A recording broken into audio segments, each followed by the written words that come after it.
Okay, hi, we are live. How are you? Happy day after Easter weekend. And I thought I would, it's been like well over a week since I've done a live. I took a little bit of time. I actually had a cold. Didn't want to bother you with a hoarse voice, but anyway, I'm back and I thought, having had a cold, a great conversation would be to talk about vitamin D and the immune system. So, and autoimmunity. So I think that first of all, a couple of things I want to just point out about vitamin D. It's not really a vitamin, it's actually a hormone, or what we call a prohormone. And so, what does that mean? Hormones are messengers. Hormones are delivering messages throughout your body.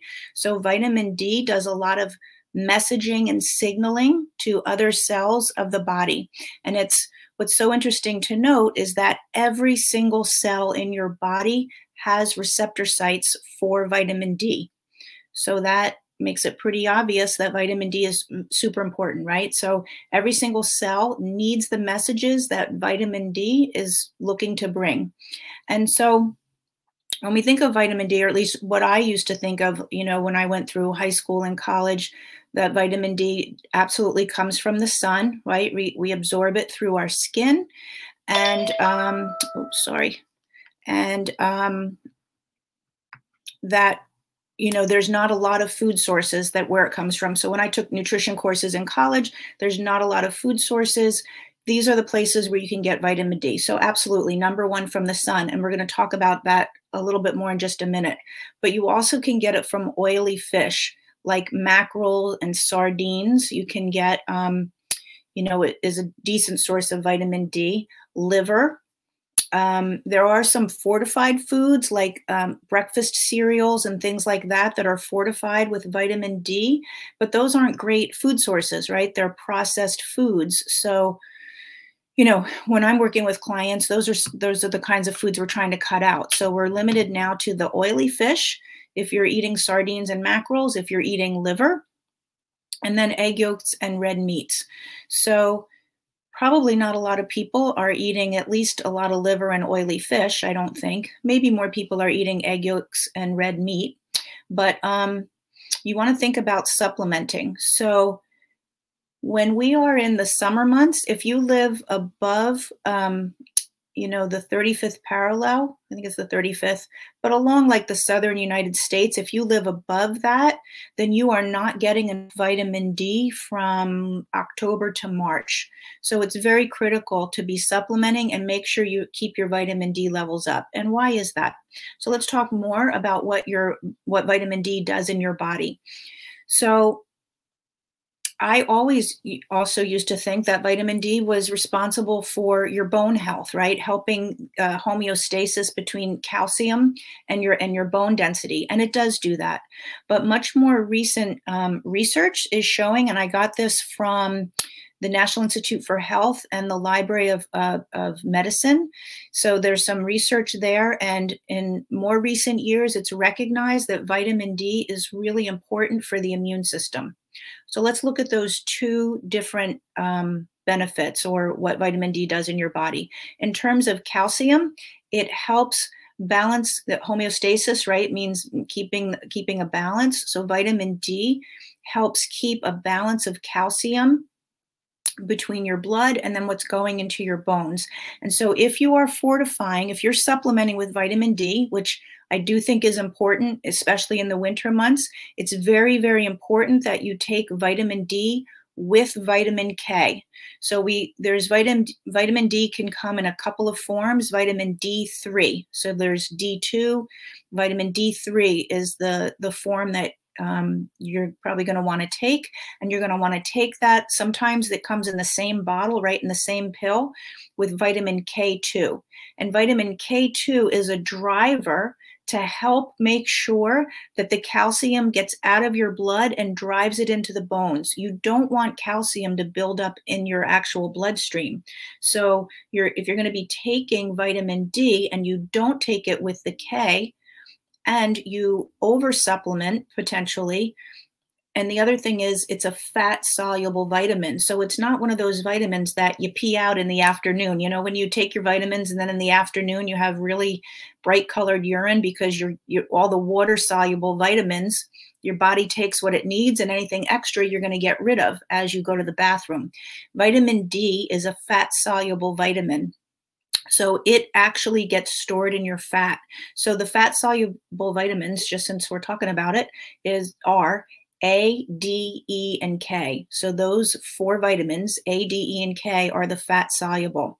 So if you're supplementing with vitamin D and you don't take it with vitamin K, and now you're affecting the calcium, it's the calcium in the small intestines and calcium in the bloodstream, and you want to drive that calcium into the bones to help with your bone density. So that's where the vitamin K really comes in to help that process. Okay, so that's one thing that vitamin D is important for in your body. And it's the thing that I think most people really think of vitamin D for. But as I said, recent research and taken from the NIH and other sources is showing that vitamin D is actually a very critical component for your immune system. So in fact, I just recently watched a talk by a Dr. Cole, and I'm happy to share that if anybody wants to hit me up. It was really about COVID, vitamin D and COVID, the coronavirus. If you're interested in that, I can share it. But he was talking about how vitamin D affects the immune system. So I was so interested by the talk that I went and did some research and looked it up and found some of these studies that I'm referencing right now from the NIH. So vitamin D is considered like a master key for your immune system because, again, every cell in your body has a receptor for it. So what does it do in terms of the immune system? Well, it modulates and makes sure that the immune system is turned on, and then it also turns off appropriately. So what the immune system is meant to do is when your body recognizes, or the immune system recognizes, there is a foreign substance, a virus, a bacteria, whatever it is in your body, now it mounts an attack and signals go out, right? Remember, hormones are signaling molecules. So signals go out, mount the attack, and certain cells, certain white cells are made and produced and go out, and inflammation happens. So your body gets inflammation and these white cells and everything goes on the attack. That's why when you're sick, like in terms of a virus or an infection, a bacterial infection, you mount a fever, right? That's the inflammation in your body as you're sending these cells to try to surround the virus or the bacteria to make sure it doesn't replicate. That response is going to go up and up and up and up unless something, or until something stops it. That's how your immune system it modulates itself. So one of the roles of vitamin D is to say, okay, we have enough inflammation, we have enough fighter cells going out here, let's shut this thing down. Let's start to like turn off these cells over here and turn off these cells over here. And why is that important? So my thing is really autoimmunity, right? That's what I have dealt with. That's what I've spent several years learning about. But also in terms of the past year, when we look at the people who had the worst time and perhaps even lost their battle with COVID, it was that cytokine storm. You may have heard that in the news, right? The cytokine storm that never got shut down appropriately. So that inflammation got turned on and that mounting process happened, and then it didn't get shut down. And that was the biggest trouble for people. So what we take from that is that if you have enough vitamin D in your system, and this is not me saying this, this is, again, the doctor that I watched and then the research that I went and did. If you have enough vitamin D in your system, your body's going to be able to make sure that that cytokine storm doesn't get to that degree where there's no turning back. Okay? So that's important in terms of thinking of a virus or any health infection. It's also important when we think of autoimmunity. And so I know from my own blood tests, and I know from the clients that I work with, low vitamin D levels is a very common thing. Isn't that interesting? We have autoimmune disease and we have low vitamin D. So what does that tell us? Autoimmunity is that same kind of response. It may not be like exactly like mounting those same white cells to fight infection, but it's an immune response where the immune system has been triggered on and it's not getting shut off. So it may not be getting shut off because there's still things in the body like parasites and toxins or foods that have become inflammatory. So that will keep the immune system triggered on, yes. But so will having too low levels of vitamin D, because now you don't have that modulating system to say, hold on, immune system, it's time to shut down. You don't need to be doing this. And so people with autoimmune disease typically have low vitamin D. And having low vitamin D puts you at a higher risk for developing an autoimmune disease. So that is really important to me, right? So I make sure that I supplement. And you want to supplement again through those winter months. So if you look at that whole explanation of what vitamin D does, you could say, and you should say, that we are actually immune suppressed throughout the winter. So this doctor that I was watching, who was talking about COVID, which made me go do this research, he said that actually it's not that there is a flu and cold season, it's that there's a low vitamin D season.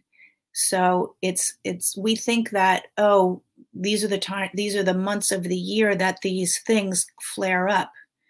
But it's actually, these are the months of the year when we don't have our immune system handling things the way it needs to handle things because we're low in vitamin D. So it was such an interesting way to look at it to me.